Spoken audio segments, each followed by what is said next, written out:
Tas, kas līdzās tiem reisiem uzsprāga tas jautājums, ka padomas priekšsādātājs pasaka, ka vēl vajadzētu valstī ieguldīt. Un tas, protams, to publiku sakacināja 2x vairāk.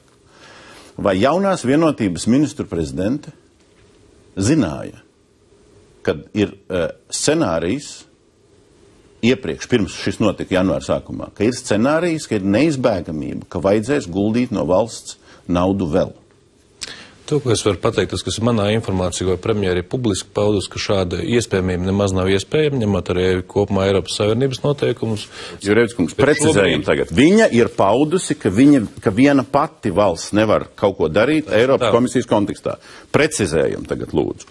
Mans jautājums ir arī par iespējamu gadījumu, kad gulda gan valsts, gan privāts investors. Vai arī par šādu lietu premjera nezināja līdz šim brīdim? Es teikšu godīgi, šīs šobrīd būtu vairāk no manas puses spekulācijas, jo manā rīcībā nav šādas informācijas. Ka premjeri jums nesaka visu? Ko lūdzu? Premjeri jums visu nesaka. Es domāju, ka premjeri arī salīdzinoši lietas, kas ir ierobežotas pieejamības informācija un ir pareizi, ka arī viņi man nesaka. Tad Saeimas frakcijas vadītājiem nav jāzina, ka jau oktobrī premjerei padomas priekšsēdētājs saka, ka vispār varētu 50 līdz 100 miljoni būt vēl papildus. Saeimas frakcijas vadītājs uzticās mūsu ministru prezidentu. Nu, tad es jūs informēju.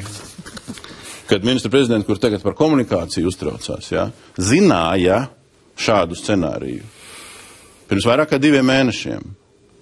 Zināja, tas ir tas, kas viss te notiek atklātajā valstī. Jums tas liekas normāli? Es šobrīd nevaru komentēt ne tāds vēstures, ko es neesmu redzējis.